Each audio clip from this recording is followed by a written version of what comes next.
Baiklah, di kesempatan kali ini saya akan membawakan materi tentang sintaksis. Nah, apa sih itu sintaksis? Sintaksis adalah cabang ilmu linguistik mengenai tata bahasa yang membahas hubungan gramatikal antar kata.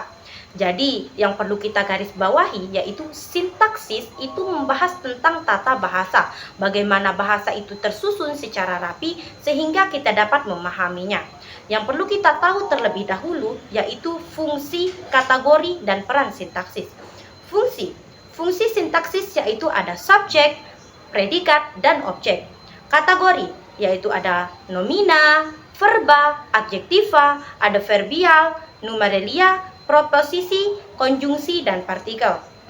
Nah, peran itu tergantung unsur pengisinya. Ada subjek, predikat, objek, dan keterangan. Menurut Hair pada bukunya yaitu Linguistik Umum cetakan edisi baru 2014, satuan sintaksis itu ada 5 macam, yaitu kata, frase, klausa, kalimat, dan wacana. Nah, kata ini merupakan satuan terkecil dalam sintaksis yang berfungsi mengisi peran sintaksis, memberikan kategori, dan menjadi perangkai untuk membentuk frase, klausa, dan kalimat. Kita masuk pada frase. Frase adalah gabungan dua kata atau lebih yang mengisi satu fungsi dan bersifat non-predikatif. Frase tidak bisa berdiri sendiri menjadi kalimat. Frase adalah bagian dari kalimat, bukan kalimat itu sendiri. Maksud dari non-predikatif adalah tidak memiliki predikat atau tidak menyatakan sesuatu tindakan atau keadaan. Contohnya nih, cewek cantik, cewek itu nomina, cantik itu adjektiva. Kita masuk ke klausa. Klausa adalah susunan kata yang bersifat predikatif dengan adanya subjek dan predikat dan dapat berdiri sendiri sebagai kalimat atau bagian dari kalimat. Klausa itu ada dua, yaitu ada klausa bebas dan klausa terikat. Klausa bebas itu contohnya seperti saya makan nasi. Klausa ini tuh bisa berdiri sendiri karena memiliki subjek dan predikat yang utuh. Sedangkan klausa yang terikat yaitu contohnya seperti karena saya lapar. Dia itu harus terikat dengan kalimat selanjutnya agar dia itu bisa kita pahami lah gitu. Contohnya kan itu karena saya lapar. Nah, dia itu bisa dikembangkan kata-katanya menjadi karena saya lapar, saya makan nasi gitu. Kita masuk pada kalimat. Kalimat adalah susunan kata yang teratur yang berisi pikiran yang lengkap. Kalimat itu satuan bahasa yang memiliki struktur yang lengkap dan dapat berdiri sendiri sebagai unit komunikasi yang utuh. Kalimat terdiri dari beberapa unsur, ada subjek, predikat, objek, dan keterangan. Contohnya itu saya makan nasi di rumah.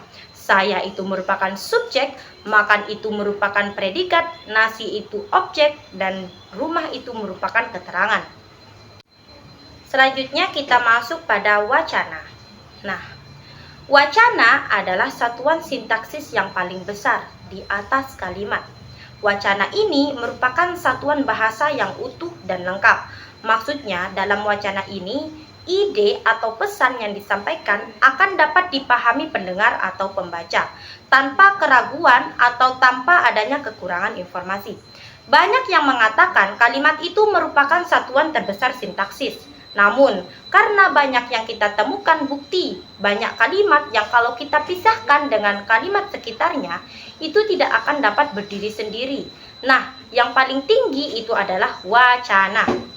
Wacana akan dapat terpenuhi apabila dalam wacana itu tercipta kekohesian, yaitu adanya keserasian hubungan antar unsur yang ada dalam wacana tersebut.